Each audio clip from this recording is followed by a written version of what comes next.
اعوذ باللہ من الشیطان الرجیم بسم اللہ الرحمن الرحیم۔ میں جب پاک پتن شریف جاتا ہوں یا کسی مزار پر میں کھڑا ہوتا ہوں تو وہ جو حالات پڑے ہوتے ہیں نا ان بزرگوں کے، وہ سامنے آتے ہیں کہ یہاں خواجہ نظام الدین محبوب الہی تشریف لائے۔ دیکھیں نا، اگر کوئی بندہ سوچے تو ہو سکتا ہے کہ اس کا کلیجہ پھٹنے کو آئے جب خواجہ نظام الدین صاحب کہتے ہیں کہ جو باب جنت ہے نا بابا فرید صاحب کا، کہتے ہیں ایسی باب جنت نہیں، فرماتے ہیں جب بابا صاحب کا وصال ہوا تو بابا صاحب وہیں لیٹے ہوئے تھے جہاں آج ان کی مزار ہے، اور ان کے سرانے بالکل جس جگہ کو لوگ باب جنت کہتے ہیں وہاں میں نے رسول پاک کو کھڑے ہوئے دیکھا ہے۔ اب کوئی آدمی حضور کی خوشبو محسوس، اس کا ایک ارادہ بن گیا نا کہ یہاں حضور کھڑے تھے، اس پر کیفیت کیا تاری ہوگی، اس پر انداز کیا ہوگا، اس پر وارد کیا ہوگا، وہ کہاں پہنچ جائے گا ایک دو منٹ کے اندر۔ تو یہ تو اس وقت ہے جب اس کے محسوسات ہوں گے، جب وہ نظریاتی طور پر اس بات سے متفق ہوگا، جب وہ خوشبو محسوس کرنے کی صلاحیت رکھتا ہوگا۔ ایک بات عذرائے محبت ہے، کہہ دیتا ہوں چونکہ سوالات ہوتے رہتے، کہہ دیتا ہوں۔ اعلیٰ حضرت کے ایک مرید تھے مولانا حشمت علی خان صاحب رحمۃ اللہ، بڑے تگڑے آدمی، جن لوگوں کی پوزیشن بڑی سخت فاضل لوگ ہوتے ہیں نا، اور حاضر جواب ایک منٹ سے پہلے پاک پتن شریف گئے تو باب جنت سے گزر کے آئے۔ باب جنت سے کسی ہمارے عالم نے نہیں لکھا کہ جب وہاں سے گزر گیا اب توبہ نہ کرے اور کوئی اچھا عمل نہ کرے تو جنت میں جائے گا، بس یہ کہا کہ ایک دروازہ ہے جہاں خواجہ نظام نے حضور علیہ السلام کو کھڑے دیکھا، گزر جائے کوئی تو الحمدللہ اس کے لیے ایک برکت ہے۔ لیکن کسی شخص نے یہ نہیں کہا کہ اب وہاں سے نکل کے آ جائے اور معاذ اللہ جھوٹ بولے، جو مرضی کرے اور کہے میں جنتی ہو گیا۔ یہ معنی کسی بندے نے بھی بیان نہیں کیا۔ ہاں وہاں سے گزر کے آئے، سچی توبہ کرے، بعد میں اپنے اعمال پہ محنت کرے، اللہ اسے برکت عطا کرے گا۔ فرماتے میں پاک پتن شریف سے ہو کے آیا، رش بڑا تھا، اس کے ایام تھے، تو باب جنت سے گزر کے آیا تو میں بس کی چھت پہ بیٹھ گیا۔ کچھ اور لوگ بھی تھے تو ان میں سے کچھ ایسے صاحبان بھی تھے جن کو بیماری ہوتی ہے چھیڑ کے رکھنے کی، کوئی نہ کوئی بات کیے رہتے، یہ ہو گیا تو وہ ہو گیا، کہتے انہوں نے بات چھیڑ دی، مولانا کہاں سے آ رہے؟ تو میں نے کہا پاک پتن شریف۔ تو کہنے لگے کہ آپ وہ بہشتی دروازہ جس کو کہتے ہیں باب جنت وہاں سے بھی گزرے ہیں؟ کہنے لگے الحمدللہ، لائن تو بڑی لمبی تھی پر موقع مل ہی گیا ہے، گزر گیا ہوں وہاں سے۔ تو کہتے ہیں مجھے سونگنے لگ گئے۔ کہنے لگے پھر تو آپ جنتی ہو گئے ہوں گے، پر آپ کے پاس سے جنت کی خوشبو نہیں آ رہی۔ تنزیہ انہوں نے کہا، تنزیہ۔ تو کہتے ہیں انہوں نے طنز کیا تو مجھے بھی حق حاصل تھا، جواب در جواب کی تو اجازت ہونی چاہیے نا۔ میں نے کہا مولانا آپ کیوں سونگ رہے ہیں؟ کہنے لگے میں نے حدیث پاک میں پڑھا ہے کہ جنتی 500 سال بھی دور ہوگا تو اس کے پاس سے خوشبو آئے گی، یعنی 500 سال لگیں گے ابھی اس تک تو پھر بھی جنت کی خوشبو آئے گی، تو آپ سے تو کوئی نہیں آ رہی۔ کہتے ہیں میں نے ان سے کہا آپ نے ایک حدیث پڑھی ہے، اگلی بھی پڑھ لینی تھی، حضور نے فرمایا جہنمی کو جنت کی خوشبو کوئی نہیں آئے گی۔ یہ نہیں پڑھی آپ نے حدیث، یہ نہیں نظر سے گزری؟ تو کہتے ہیں اب وہ مولانا مجھ سے معذرت کرنے لگے، کہنے لگے یار آپ تو ناراض ہی ہو گئے۔ تو میں نے کہا بھی آپ نے کیوں چھیڑی بات؟ میں نے آپ سے کوئی ڈسکس کیا؟ آپ نے پوچھا کہاں سے، آپ پھر آپ ہی نے کہہ دیا کہ وہاں سے گزرے کہ نہیں جنتی دروازے سے، اور پھر آپ نے ہی اعتراض کر دیا، تو پھر ہمیں اتنا تو حق حاصل ہے نا۔ ہم آہ بھی کرتے ہیں تو ہو جاتے ہیں بدنام، اور تم قتل بھی کر دو تو چرچا نہیں ہوتا، ہمیں بھی تو حق حاصل ہے نا، اتنا تو جواب در جواب ہم دے سکتے۔ حضرت بابا فرید الدین گنج شکر رحمت اللہ تعالی علیہ کی اماں کہتی ہیں جب میرا بیٹا پیدا ہونے والا تھا تو میں رب کی بارگاہ میں دعا کرتی تھی، اللہ اگر تو مجھے بیٹا دے تو اس طرح کا دینا بیٹا میرا ہو پر بندہ تیرا ہو، اے اللہ اگر بیٹا دینا تو اس طرح کا دینا میرے اللہ، اس طرح کی مجھے اولاد دینا کہ دودھ وہ میری چھاتی سے پیے پر شکر تیرا ادا کرے، اے اللہ اگر بیٹا دینا تو اس طرح کا دینا کہ قوت روٹی روزی وہ زمین پہ کھائے لیکن اسی زمین پر وہ تیرے دین کا سپاہی بھی بنے، وہ مجاہد فی سبیل اللہ بھی بنے۔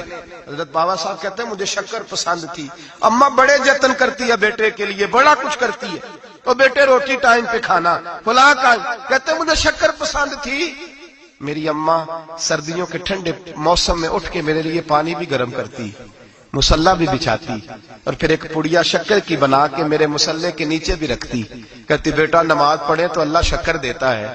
آپ فرماتے ہیں میں روز نماز کی 5 نمازوں کے وقت مصلی اٹھاتا تو پڑیا شکر کی ملتی۔ سکول اور مدرسے کے میں اپنے کلاس فیلوں کو بھی کہتا نماز پڑھو بڑی پیاری شکر ملتی ہے، کہتے میں روز شکر کھاتا۔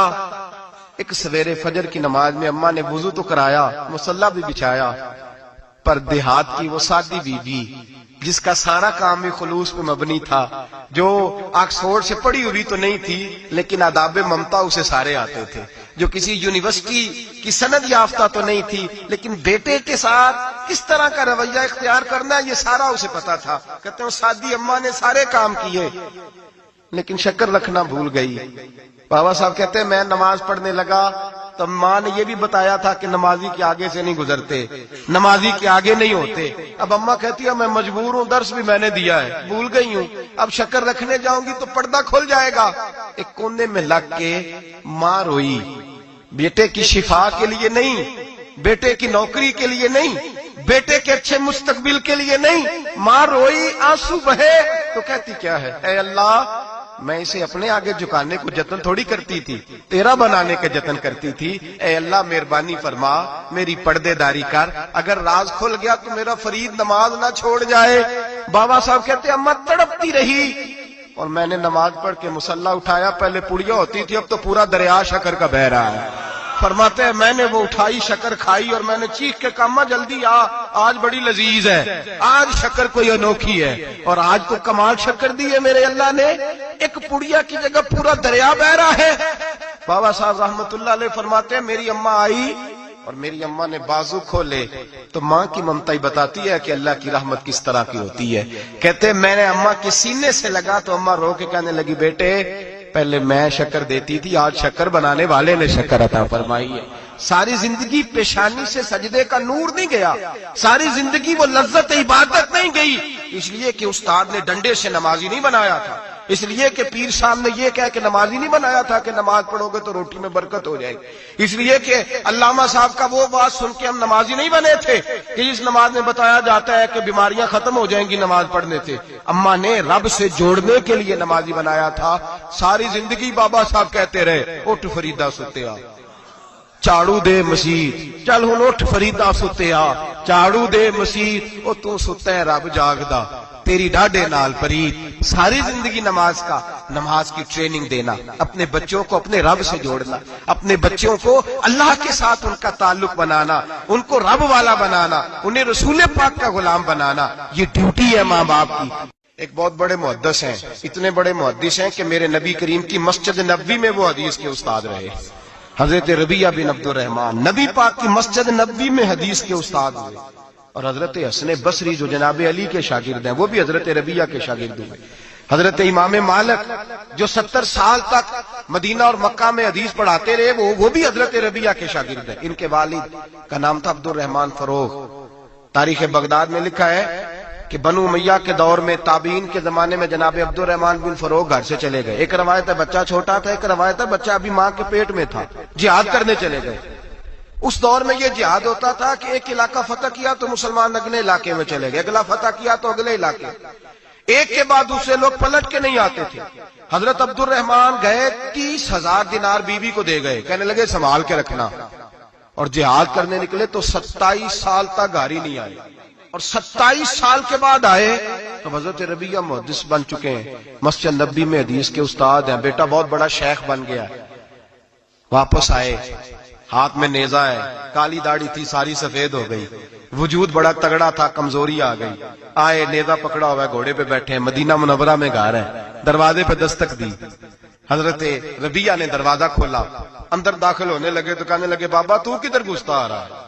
کدھر؟ اس نے کہا تو پیچھے ہٹ، تو میرے مکان پہ کب سے قبضہ کر کے بیٹھا ہے۔ بات تیز ہونے لگی، آواز تھوڑی بزرگوں کی بلند ہونے لگی تو اندر سے زوجہ نے سن لیا، وہ دروازے کی اوٹ سے دیکھنے لگی تو پہچان گئی، کہنے لگی ربیعہ پیچھے ہٹ جا، یہ کوئی غیر نہیں ہے، تیرے والد گرامی ہے، یہ تیرے والد ہیں۔ اندر آئے، باپ بیٹا ملے، عصر کی نماز کا وقت ہو گیا، بڑا روئے، 27 سال کے بعد باپ لوٹا، 27 سال کے بعد بڑے روئے۔ نماز کا وقت ہوا تو حضرت ربیعہ جلدی سے وضو کیا، مسجد نبوی شریف چلے گئے، جناب عبد الرحمان فروغ نے بھی کھانا وانا کھانا تھا، کھانا کھانے بیٹھے تو حکم دیکھے شوہر کیا کرتا ہے، یہ نہیں پوچھا کہ 27 سال حال کیا رہا، پوچھنے لگے میں تجھے 30,000 دینار دے گیا تھا وہ کدھر ہے؟ تو زوجہ کہنے لگی کھانا کھا لو، عصر کی نماز پڑھ کے آؤ، پھر بتاتی ہوں پیسے کہاں ہیں، آپ کی رقم بڑی اچھی جگہ پہ محفوظ ہے۔ کہتے ہیں میں نماز پڑھنے مسجد گیا، عصر کی نماز کے بعد میرے نبی پاک کے ممبر پر ایک نوجوان بیٹھا ہے، گھر میں تو ان کا انداز ٹوپی پہننے کا تھا نا، سادے عام لباس میں، مسجد نبی میں جبہ پہنا ہے، سر پہ امامہ ہے، خوبصورت لب و لہجے میں رسول اللہ کے ممبر پر بیٹھ کر، نبی پاک کے ممبر پر بیٹھ کر، پتہ نہیں آپ کو اس بات کی لذت نصیب ہو رہی ہے کہ نہیں، عام جگہ نہیں، نبی پاک کے حضور کے ممبر پر بیٹھ کر نبی پاک کی حدیثیں سنا رہے ہیں، اتنا بڑا مقدر۔ کہتے ہیں حضرت امام مالک جیسے لوگ، خواجہ حسن بصری جیسے لوگ کاغذ قلم لے کے حدیثوں کی سماعت کر رہے ہیں، ان سے درس لے رہے ہیں۔ جناب عبد الرحمان کہتے ہیں میری نظر اٹھی، کچھ بوڑھا ہو گیا تھا، کچھ اس وقت وہ ٹوپی میں سادے لباس میں تھے، پہچان نہ پایا، ایک شخص سے پوچھا یار ہے تو جوان پر اس کے چہرے کی نورانیت میرے دل کو بھا گئی ہے تو جوان پر اس کا حدیثیں بیان کرنے کا انداز میری طبیعت کو گھائل کر گیا، یہ کون ہے جو نبی پاک کی مسجد میں بیٹھ کے حدیثیں بیان کر رہا ہے؟ تو کہتے ہیں امام مالک کہنے لگے بابا جی چپ کر جاؤ، ہمارے استاد کے بارے میں اونچے لب و لہجے میں بات نہ کرنا، دیکھتے نہیں کتنے کتنے لوگ بیٹھے ہوئے خاموشی سے۔ تو میں نے کہا مجھے بھی تو بتا دو نا ہے کون؟ تو کہنے لگے کوئی عبد الرحمان فروغ نام کے بزرگ ہیں، یہ ان کے بیٹے ہیں، ربیہ نام ہے۔ کہتے ہیں جب لفظ کہے تو میرے آنسو چھلک کے باہر آئے اور میں حضور کی مسجد میں گر گیا اور رونے لگا کہ یہاں اور میرے رسول پاک سید عالم صلی اللہ علیہ وسلم کے منبر پر اور میرا بیٹا۔ کہتے ہیں میں تڑپ کے گھر گیا اور گھر جا کے میں نے اپنی بیوی کو جب دیکھا تو میرے آنسو نکل گئے، میری بیوی سمجھ گئی کہ یہ میرے محدث بیٹے کو دیکھ آیا ہے۔ کہتے ہیں بیوی رو کے کہنے لگی میں نے آپ کے 30,000 دینار آپ کے بیٹے کو مصطفیٰ کریم کی حدیث کا استاد بنانے میں خرچ کر دیے، میں نے وہ 30,000 دینار خرچ کر دیے، 30,000 دینار آپ کا بیٹا میں نے۔ تو کہتے ہیں میں اپنی بیوی کی طرف دیکھنے لگا، میں نے کہا قربان جاؤں میں اگر اللہ کے دین کے رستے میں تھا تو نے میرے ساتھ نیکی کی ہے، میرا بیٹا بھی دین کے رستے پہ لگا دیا۔ میرے بھائی اللہ سے جوڑا، اللہ سے جوڑا ان لوگوں نے اپنی اولاد۔ بابا فرید الدین مسعود گنج شکر رحمت اللہ تعالیٰ علیہ کے ایک مرید تھے، بابا صاحب سے مرید ہوئے تو بابا صاحب فرمانے لگے ہاتھ مجھے دیا ہے تو میرا ہی رہنے دینا، اب جگہ جگہ نہ بھاگتے پھرنا، نوے نوے نہ یار بنائیے وان کمینے الو کا، اب جگہ جگہ نہ گھومتے پھرنا۔ اس نے کہا حضور ٹھیک ہے صحیح ہو گیا، بس ہر آدمی کے لیے یہ حکم نہیں ہو جس رنگ میں یہ بات کر رہا ہوں اسی رنگ میں لینا، لوگ رنگ بھی بدل لیتے ہیں نا باتوں کا، جس رنگ میں بیان کر رہا ہوں نا وعدے نبھانے کی صرف بات کر رہا ہوں، ورنہ اللہ تبارک و تعالیٰ کا فضل ہے۔ میرے ایک دوست ہیں پیر صاحب، تو وہ مجھے کہنے لگے میں نے اپنے مریدوں کو کہا ہے کسی اور کی تقریر نہیں سننی، کسی اور کی محفل میں نہیں جانا، آپ نے بھی کہا ہے کہ نہیں کہا؟ میں چپ کر گیا۔ کہنے لگے آپ بولے نا کہا کہ نہیں کہا؟ پیار سے کر رہا ہوں، چلو بات آ گئی ہے تو آج کر دیتا ہوں، آپ پیار والے لوگ بیٹھے ہیں نا، کر لوں محبت والی بات۔ تو وہ مجھے کہنے لگے جی آپ نے بھی کہا ہے کہ نہیں کہا؟ میں نے کہا آپ کو کیا ٹینشن ہے؟ کہنے لگے میں نے آپ کے 2-4 مرید فلاں جگہ بیٹھے ہوئے دیکھے ہیں۔ میں نے کہا میں نے نہیں کہا۔ کہنے لگے کیوں؟ میں نے کہا میرا تو دل کرتا ہے ان سے کہوں کہ ہر جگہ جاؤ، جگہ جگہ جاؤ، جے کو ساڈے ورگا ملیا تے بہ جیا، جے نہ ملیا تے واپس آ جایا، ختم ہو گئی بات۔ اتنی کیا بات ہوئی کہ بندہ منتیں کرتا پھرے، کو مل گیا نا، خدا جانے بلندی ہے کہ پستی، پر جہاں میں ہوں وہاں کوئی نہیں ہے۔ ایسی کیا بات ہوئی؟ آپ جائیں جگہ جگہ جائیں، کو مل گیا تو یار ضرور بیٹھ جانا۔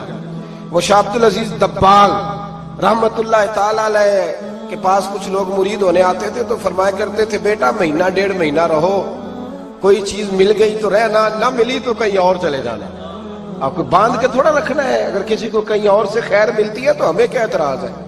سمجھ آ رہی ہے میری بات کی؟ لیکن ایک بات ہے وہ میرا دل کرتا ہے کر دوں، چلو پیار کی بات شروع ہو گئی ہے نا۔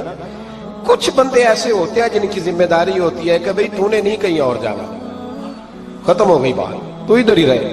تو اس طرح کر کے نا اس پہلو میں بابا فرید صاحب نے کہا تھا اس مرید سے کہ ہاتھ مجھے دیا ہے تو اب جگہ جگہ نہ دیتے پھرنا۔ اس نے کہا حضور ختم ہو گئی بات، طے جو ہو گئی، بلے شاہ ادیو جانے، سانو اپنی توڑ نبھا لین دے۔ کہا کہ کسی اب جگہ جگہ نہ دیتے پھرنا. تو وہ آدمی دریا کے کنارے کنارے چل رہا تھا, سادہ آدمی تھا, دیہاتی آدمی.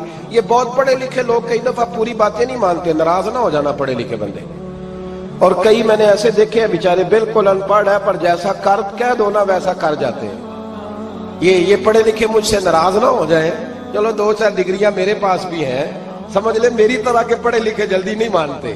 اور کوئی سیدھے سادے وہ علم و باس کری ہو یار, ایک کوئی حرف تینوں درکار, ان کو جو کہہ دو جب کہہ دو وہاں اڑ جاتے ہیں, سیدھے سادے جو اتنی بحث نہیں کرتے. وہ بابا صاحب کا مرید دریا کے کنارے کنارے جا رہا تھا تو پیر پھسلا تو دریا میں گر گیا, تیرنا بھی نہیں آتا تھا. حضرت خضر علیہ السلام آئے, اللہ نے بندوبست کیا, آئے کہنے لگے ہاتھ دے تجھے باہر نکالوں. کہنے لگے دے تو دیتا پر فرید الدین سے وعدہ کر آیا.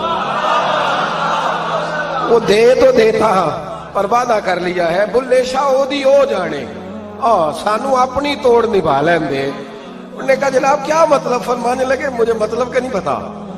انہوں نے کہا تھا کہ میرے علاوہ کسی کو ہاتھ نہ دینا.